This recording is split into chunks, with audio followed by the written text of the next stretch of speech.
модернизации и развитию Улан-Баторской железной дороги. Хамтран ажиллах хоёр улсын хууль зүйн яам хоорондын хэлцээр хууль зүйн сайд тэмүүлжин Министр юстиции Российской Федерации Александр Владимирович Коновалов и министр юстиции Монголии Кичикдемишевский между Министерством юстиции Российской Федерации и Министерством юстиции Монголии.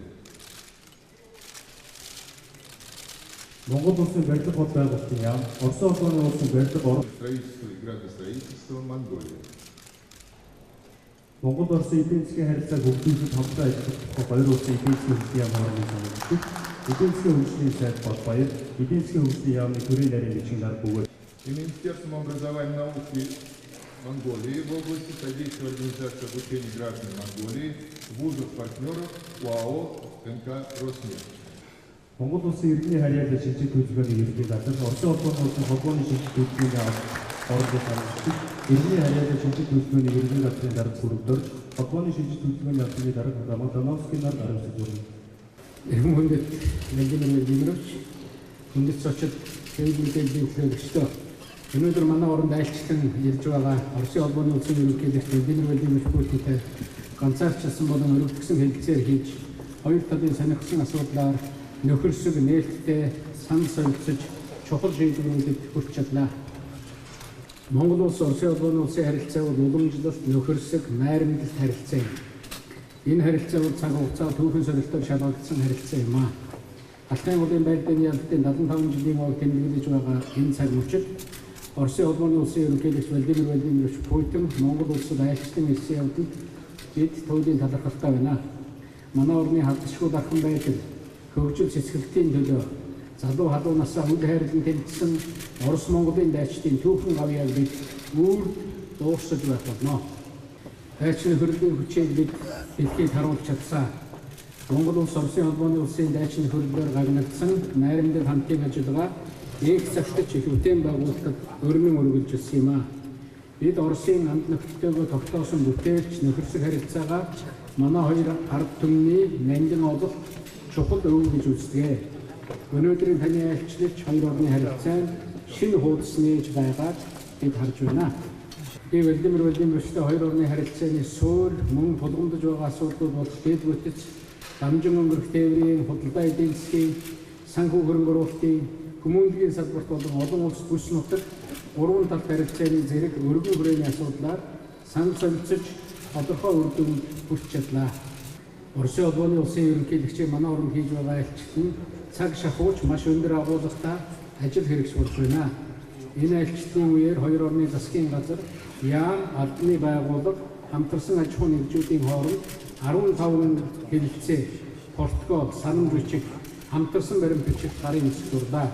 Энэ бол энэ айлчлалын өндөр ач холбогдол агуулгыг илтгэн харуулж байгаа юм а. Эдгээрээс манай хоёр орны иргэд харилцан визгүй зорчих асуудал бүрэн шийдэгдсэнийг онцгойлон тэмдэглэхийг хүсэж байна.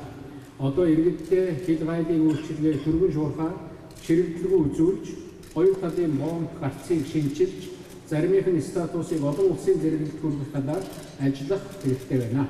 Мөн Улаанбаатар төмөр замын шинжилэл хөгжлийн стратегийн түншлэлийн хэлэлцээр байгуулагдаж, төмөр замын салбарын шинжилэл бүтээн байгуулалт тээвэрлэлтийг нэмэгдүүлэх зэрэг хамтын ажиллагааны гол зарчмуудаа тохирч чадлаа. Монголын төмөр замыг цахилгаан хос болгох ажлыг цаг алдалгүй эхлүүлж, энэ ажлыг 2020 он гэхэд дуусгахаар тохиролцлоо. Мөн төмөр замын ачаал амжуулан тээвэрлэх нөхцөлийн тухайд Монгол улс Оросын холбооны улсын засгийн газар хоорондын болон Монгол улс Оросын холбооны улс бүгд найрамдах хятад улсын засгийн газрын хооронд төмөр замын дамжин өнгөрөх тээврийн хэлэлцээрийг ойрын үед байгуулах талаар ярилцлаа. Хоёр орны худалдааны тэнцвэр харьцаа хэд зөрүүтэй байгаад бид анхаарал хандууллаа. Хоёр улсын худалдааны нөхцөлийг нэн тааламжтай болгож 2020 он гэхэд худалдааны эргэлтийг 10 тэрбум Америк долларт хүрэхээр ярилцлаа. Мөн Монгол үйлдвэрлэсэн бараг Оросын холбооны улсын зах зээл 20 жилийн хугацаатаа татвар гайлын хураамжгүйгээр хэмжээ харгалзахгүйгээр нийлүүлж байх гэрээ хэлэлцээрийг ойрын үед эхлүүлэх саналтай байгаагаар би илэрхийллээ. Мөн хоёр талын худалдаанд өөрийн мөнгөн тэмдэгтийг өргөнөөр ашиглах, харилцан солилцоо хийх, худалдааны хэмжээтэй дүү хүрээлэлийн зээл авах талаар ярилцлаа. Мөн хоёр тал хамтарч тодорхой чиглэлээр сургууль, сургалтын төв байгуулах, урлаг, соёл, спорт, хэвлэл мэдээллийн байгууллагын харилцаа хамтын ажиллагааг өргөжүүлэхээр тохиролцлоо. Мөн Монголын талаас санаачилсан талын зам төслийн талаар бид ярилцлаа. Монгол улс Оросын холбооны улсаас бүгд найрамдах хятад улс руу тавих хийн хоолойг Монголоор дамжуулж тавих давуу талуудыг бид урьдсан. Ер нь хийн хоолой болон бусад дамжин өнгөрөх бүтцийн хувьд Монгол улс түүний аюулгүй найдвартай байдлыг хангах тал дээр зам бартаа, саад бартаа, дөтгөр, дотоодын хэрэглээ их биш зэрэг олон давуу талыг тайлбарлаж ярилцлаа. Энэ асуудлыг судлах, хамтран ажиллах боломжийг авч үзэх талаар манай засгийн газрын төвшөнд ажлын хэсэг ажиллаж байгааг мөн дурдлаа. Цаашид цагаалтлгүй байгуулах гэрээ хэлцээр баримт бичгийн болон харилцааны асуудлаар тодорхой санд хоёр талдаа гаргаж ойрын үед болох айлчлалд арга хэмжээний үеэр шийдвэрлэхээр тохиролцлоо. Мөн манай хоёр орны цэрэг техникийн уламжлалт харилцаа хамтын ажиллагаа өргөжин бэхжиж байгаад бид сэтгэл хангалуун байна. Ирэх жил бол агуй их орны дайны ялалтын 70 жилийн он цэргийн баярын парадад Монголын зэвсэг хүчний төлөөллийг оруулах талаар ярилцлаа. Мөн яриа хэлцээний үеэр олон улс бүс нутгийн байгууллагын хүрээнд хамтарч ажиллах, бүс нутгийн аюулгүй байдлын болон уран талтай хэмжээний Улаанбаатарын уулзалтын талаарх манай санаачлагыг Оросын холбооны тал ойлгон хүлээн авч байгаад бид баяртай байна. Би Оросын холбооны улсын ерөнхийлөгч Эрхэмсэг ноён Владимир Владимирович Путиныг манай орнд бүрэн хэмжээний төрийн айлчлалаар дахин саатан морилтыг үрлээ.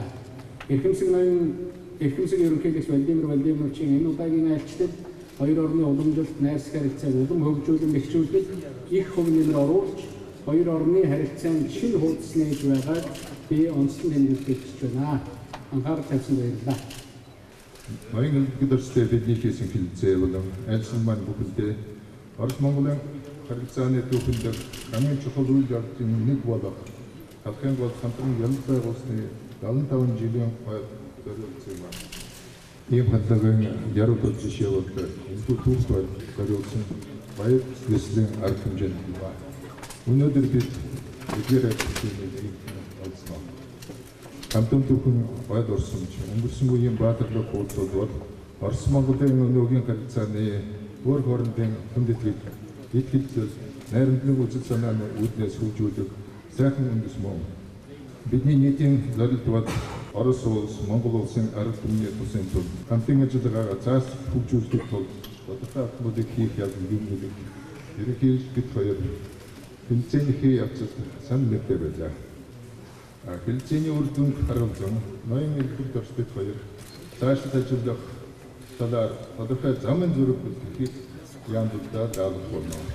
Энэ баримтыг шинэ үйлдвэрлэлийг бий болгох, хоёр талын худалдаа хөрөнгө оруулалтын урамшуулах, мөн хүмүүнлэг хэлхээ холбоох хэрэгсэл хийж болно.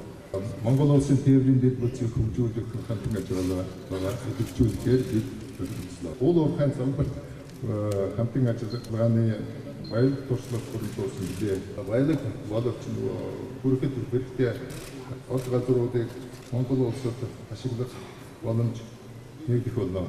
Уул уурхайн замбарт хөрөнгөсөн баялаг туршлага бид ашиглах бүрэн боломжтой байгаа.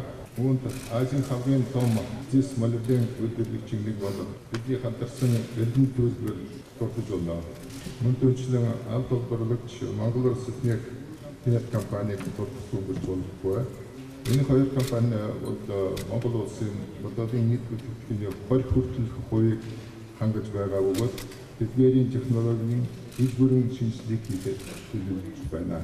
Аграрын төвийн хүрээнд хамтын ажиллагаагаа бэлтгэж төлөвлөсөн. Үүнд тус бүхэн болох ёстой хоёр бичиг бол харин бичиг бол иргэний нийслэлийн салбарт хамтран ажиллах протокол мөн нийслэлийн маршрутын сүлжээ бүрэх аргууд яатан хоорондын санал бичиг юм аа. Орос улс уламжлалын ёсоор Монгол улсад цахилгаан эрчим хүчийг найдвартай нийлүүлж эснэрээ хэрэглээний 7% хангалтгаараа Монгол улсын эрчим хүчний аюулгүй байдлыг хангахад чухал үүрэг үүсэж байна. Дэлхийн тавцанд бас пол компани нэг болох Роснефть компани маань Монгол улсын нефтийн бүтээгдэхүүний хэрэгцээний техник хувийг хангаж Улаанбаатарын олон улсын нийслэлийн хүнсний бодлогыг бас шалтгаанаар хангаж байгаа маа. Роснефть компани маань Монголын зах зээл өөрийн оролцоог үргэлжлүүлэх ихээхэн төлөвлөгөөтэй байна. Монгол улсад газ, урал, хэвмэл загварын автомашин болон автобусыг сайн мэдгийг тэмдэглэн манай үйлдвэрлэгчид автотехникийн нийлэмдээ нэмэгдүүлэх боломжтой байна. Бидний хэлцээний явцад эрхэмсэг ерөнхийлөгч бас манай хоёр талын хурдан тэнцвэргүй байдал манай талд ашигтайгаар оршиж байгааг хэлбэлээ. Үүнтэй холбогдуулан ноён ерөнхийлөгч манай орны зах зээлд оруулах талаар Монголын уламжлалт бүтээгдэхүүний хязгаарлалыг туслах хүсэл тавьсны дагуу бид энэ талаар мэдээж хэрэг ажиллаж эдгээр асуудлыг туслахыг хичээх болно. Монгол улс бол Оросын талын олон нийгмийн болон харин цэврийн шаардлагыг хангасан нөхцөл манай зах зээлд бол ихээхэн хэмжээний бүтээгдэхүүн зэрэг малажхан бүтээгдэхүүний хэлбэр өргөн боломжтой. Хэлцээний явцад бид бас хүмүүнлэгийн асуудал, хүмүүнлэг ихээ холбоонд ихээхэн анхаарал тавилаа. Энэ маань боловсрол соёлын асуудал мөн иргэдийн харилцан зорчих асуудал болдог. Улаанбаатарт Оросын гол тэргүүлэх их сургуулийн нэг болох экономи хэмжээнд Оросын эдийн засгийн их сургуулийн салбар амжилттай ажиллаж байгааг бид мэднэ. Өнөөдөр тэгээд Роснефть компанитай байгуулсан хэлцээр маань энэ талаар хамтын ажиллагааг үргэлжлүүлэхэд төлөвлөж байна. Мөн иргэдийн харилцан зорчих талаар визийг туслах тухай хэлцээр өнөөдөр байгуулсан маань маш их ач холбогдолтой юм. Мөн бүс нутгийн асуудал хамтын ажиллагаа маань бас чухал ач холбогдолтой. Мөн олон улсын харилцааны хүрээнд бид бас үйл ажиллагаа харилцан зохицуулж байх болно. Нэгдсэн үндэсний байгууллага Шанхай хамтын ажиллагааны байгууллага зэрэг олон улсын гол хавцан дээр бас хамтын ажиллагаа үргэлжлүүлэх болно. Өнөөдөр бидний хийсэн хэлцээ маань алялтал олон чиглэлийн үр ашигтай хамтын ажиллагаа хөгжүүлэхэд чиглэж байгаа энэ хэлцээ маань харуулж байна. Тэгвэл ертөнцийн ноён ерөнхийлөгч хүлээн авсны зэрэгцээ Орос Монголын мэргэжлүүд маань энэ ажлыг маш сайн зориутой бэлтгэсэн талархаж байгааг хэлье.